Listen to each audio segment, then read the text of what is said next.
Halo guys, kembali lagi di channel Mas Raka dan Dek Rafa. Jangan lupa komen dan subscribe. Dengan pemikiran di benak Chen Ping, beberapa klon langsung masuk ke dalam formasi. Segera setelah itu, pedang pembunuh naga diayunkan, dan sinar pedang melonjak ke langit, dan kemudian memblokir gelombang monster yang berkerumun. Benar saja, seperti yang dipikirkan Chen Ping, klon tidak dapat dibatasi dalam formasi ini. Ouyang Zhenhua dan yang lainnya terkejut ketika mereka melihat beberapa Chen Ping tiba-tiba muncul, masing-masing memancarkan aura yang menakutkan. Namun, mereka tidak punya waktu untuk terkejut saat ini, jadi mereka tidak punya pilihan selain melarikan diri dengan putus asa. Dengan pengawasan Chen Ping, semua biksu yang tersisa berlari keluar dari formasi tanpa bahaya apapun. Ketika kekuatan spiritual kembali, semua orang terengah-engah. Beberapa klon Chen Ping juga dikalahkan oleh gelombang monster saat ini. Chen Ping tidak menggunakan seluruh kekuatannya, dia ingin mempertahankan kekuatannya dan menggunakannya dalam formasi ini. Saya melihat Chen Ping mengangkat tangannya, dan formasi melonjak satu demi satu. Formasi tersebut mengandung niat membunuh, sepertinya mencekik semua yang masuk. Tanda seru. Chen Ping memegang pedang pembunuh naga, dan tubuhnya ditutupi dengan tubuh emas yang tidak bisa dihancurkan. Naga emas itu meraung dan mengepung Chen Ping. Langit dan bumi terhubung langsung, dan dinding api muncul dari tanah, menghalangi jalan majunya gelombang binatang buas. Binglu dan yang lainnya juga memegang pedang es, dan aura mereka terkondensasi menjadi satu. Saya khawatir ini akan menjadi pertarungan yang sengit.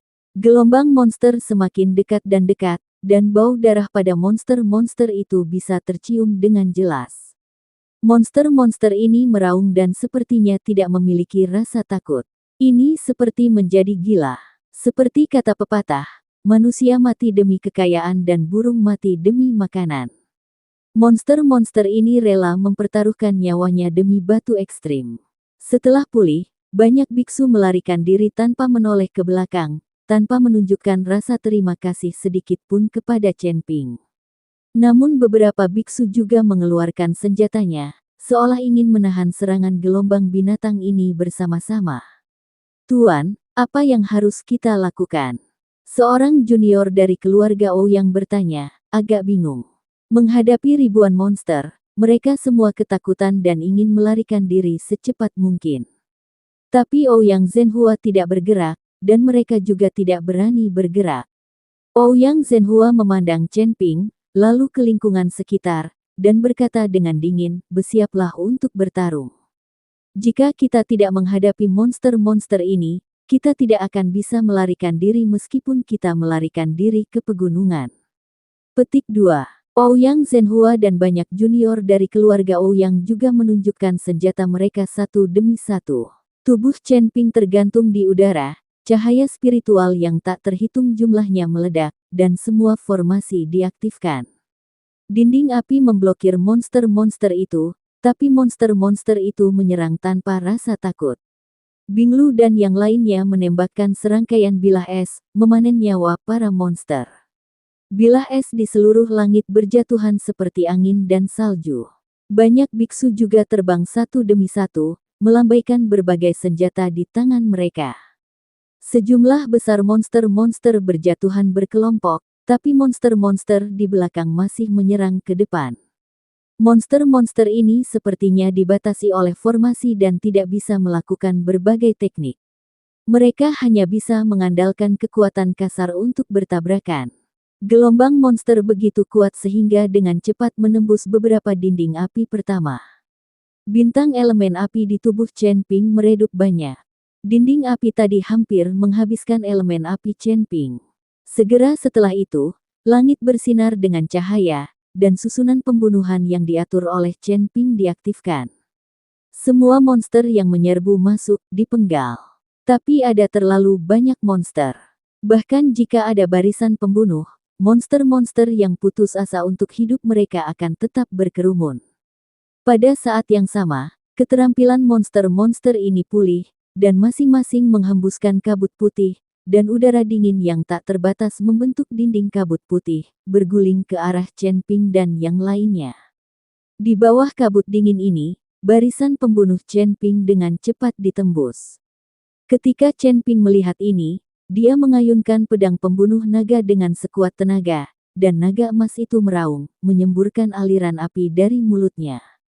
Monster-monster ditelan oleh api.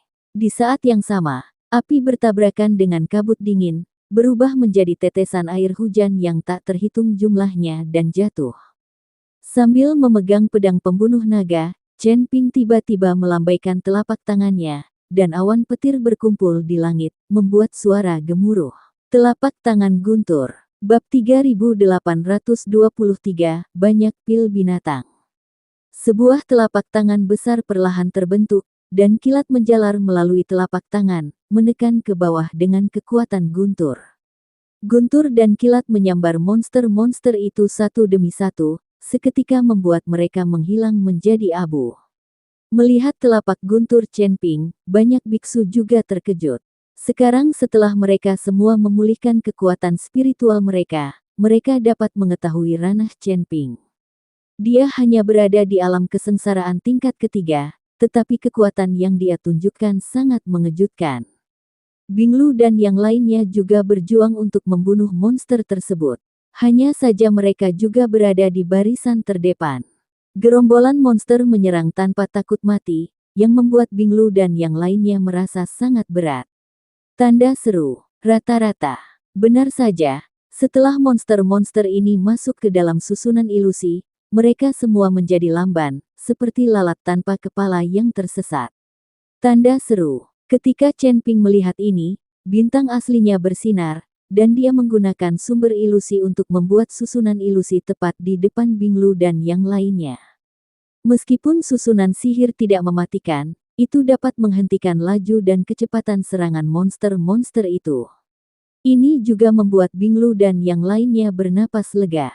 Ouyang Zhenhua memimpin keluarga Ouyang dan biksu lainnya yang tersisa untuk melawan gelombang monster. Ouyang Zhenhua, yang berada di alam kesengsaraan tingkat 9, menari dengan telapak tangannya, dan bayangan hitam yang tak terhitung jumlahnya terbang keluar dari antara lengan dan jubahnya. Kemudian bayangan hitam tersebut berubah menjadi boneka, seperti robot, mengendalikan dan bergegas menuju monster. Bahkan jika monster menyerbu masuk, tidak ada yang akan gentar. Ada mayat monster yang tak terhitung jumlahnya di tanah, dan darah mengalir ke sungai, mewarnai salju putih menjadi merah. Bau darah yang menyengat bahkan terlalu menyengat bahkan bagi orang yang terbiasa membunuh. Namun, pil binatang yang berserakan di tanah juga merangsang keserakahan manusia. Beberapa mayat monster mati ini meledak, dan pil binatang itu jatuh ke tanah. Tahukah Anda, setiap monster memiliki ramuan binatang di tubuhnya. Setelah begitu banyak monster mati, itu akan menjadi sumber daya yang sangat besar untuk mengeluarkan ramuan binatang buas ketika saatnya tiba. Banyak orang menolak untuk mundur, dan inilah alasannya. Siapa yang tidak ingin mendapatkan ramuan binatang buas? Tapi monster-monster itu sepertinya tidak terbatas, dan mustahil untuk membunuh mereka semua. Dan pertarungan semacam ini tidak diragukan lagi merupakan yang paling memakan energi spiritual. Beberapa biksu hanya dapat menelan pil sambil melawan dengan seluruh kekuatan mereka. Arai hantu yang dikerahkan oleh Chen Ping untuk sementara memperlambat monster-monster itu, tetapi segera arai hantu tidak dapat lagi bertahan. Bagaimanapun, kekuatan formasi sementara tidak terlalu tinggi. Saat formasi ilusi itu dipatahkan, tekanan pada Binglu dan para suci lainnya meningkat secara dramatis.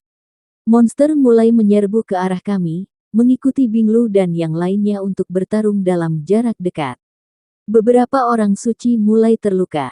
Saudari Yingying, apa yang harus kita lakukan? Binglu berkeringat banyak dan menatap Lan Yingying tanpa daya. Lan Yingying juga tampak putus asa saat ini. Bagaimana dia bisa tahu apa yang harus dilakukan? Menghadapi monster-monster yang tak ada habisnya, sepertinya tidak ada cara untuk membunuh mereka semua. Mereka hampir mencapai batasnya. Betapapun bertekadnya mereka, batas fisik mereka telah tercapai. Tanpa berkah kekuatan spiritual, tidak ada gunanya sekeras apapun mereka berusaha. Mundur, semuanya mundur. Chen Ping, yang melayang di udara, telah melihat bahwa Binglu dan yang lainnya telah mencapai batasnya. Jika ini terus berlanjut, cepat atau lambat mereka akan mati di bawah kuku besi monster itu. Chen Ping masih meremehkan kekuatan monster ini. Binglu dan yang lainnya saling memandang, lalu mulai mundur dengan cepat. Tapi monster-monster itu menolak untuk melepaskannya, dan Binglu serta yang lainnya hanya bisa bertarung dan mundur pada saat yang sama. Ambillah. Ketika biksu lain melihat ini, mereka semua mundur. Adapun pil binatang buas di tanah, mereka hanya bisa kembali jika ada kesempatan. Ouyang Zhenhua juga tampak tak berdaya dan melambaikan tangannya, mundur, cepat mundur ke puncak gunung. Kristal naga di dada Chen Ping berkedip-kedip, dan segala jenis kekuatan bekerja keras. Jejak telapak tangan jatuh dari udara dan mengenai monster-monster itu. Chen Ping harus menghentikan monster-monster ini untuk sementara, jika tidak Binglu dan yang lainnya tidak akan bisa melarikan diri sama sekali. Binglu dan yang lainnya lari dengan putus asa, tidak berani ragu sama sekali. Bagaimana kabarnya? Di puncak gunung, Munai melihat ke arah kaki gunung dan sedikit mengernyit. Karena pada saat ini, dia melihat suara gemuruh terus-menerus di kaki gunung, kekuatan spiritual yang terjalin di seluruh langit, dan berbagai jenis kilatan cahaya. Nona, ada gelombang binatang buas yang datang dari bawah gunung. Kemudian Chen Ping memimpin orang-orangnya untuk melawan gelombang binatang buas. Mu Yao melangkah maju dan berkata, anak ini sebenarnya berani menghadapi gelombang buas secara langsung. Dia benar-benar cuek. Mu Nai tersenyum dingin, lalu memerintahkan, jangan khawatirkan dia, mereka mungkin tidak akan datang ke gunung hidup-hidup. Sekarang segera pimpin orang untuk mengumpulkan batu tiang, temukan pintu masuk tambang batu tiang, dan kumpulkan batu tiang sebanyak-banyaknya.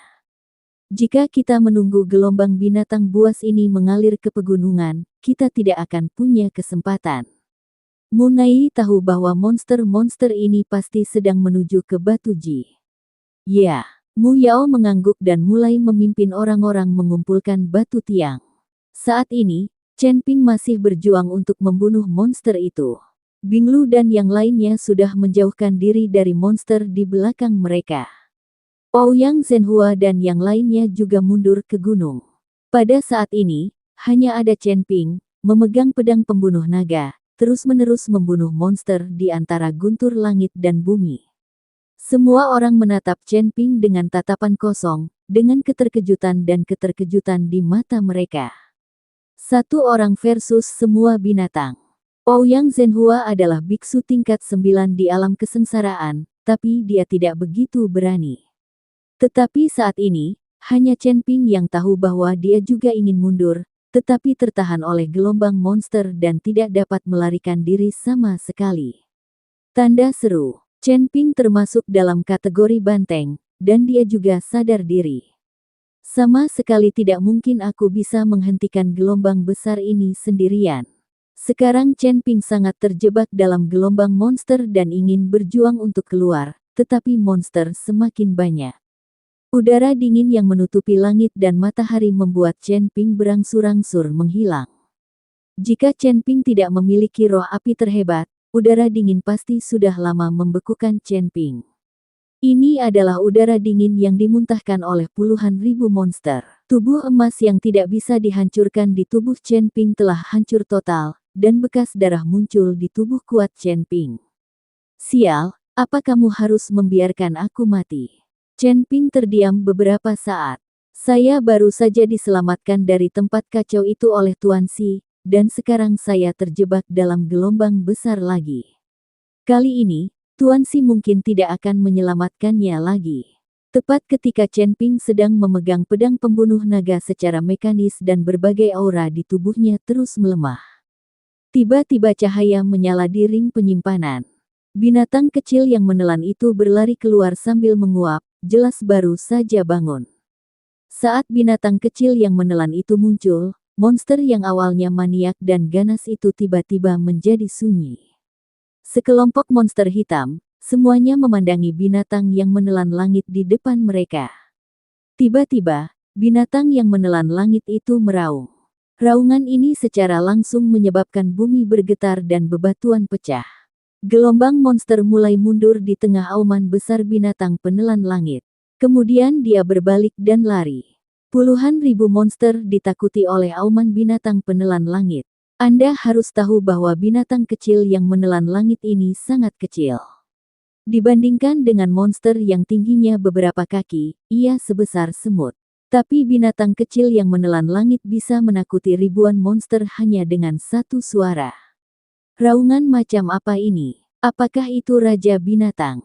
Mengerikan sekali. Raungan ini saja hampir menghancurkan hatiku. Sudah berakhir, aku khawatir kita akan dikutuk sekarang. Ketika banyak biksu mendengar auman binatang yang menelan langit, ekspresi mereka berubah drastis. Ouyang Zhenhua dan yang lainnya juga merasakan hati mereka bergetar, dengan ketakutan di mata mereka. Binglu dan yang lainnya berbalik dan melihat ke tempat dingin di kaki gunung, berkeringat untuk Chen Ping.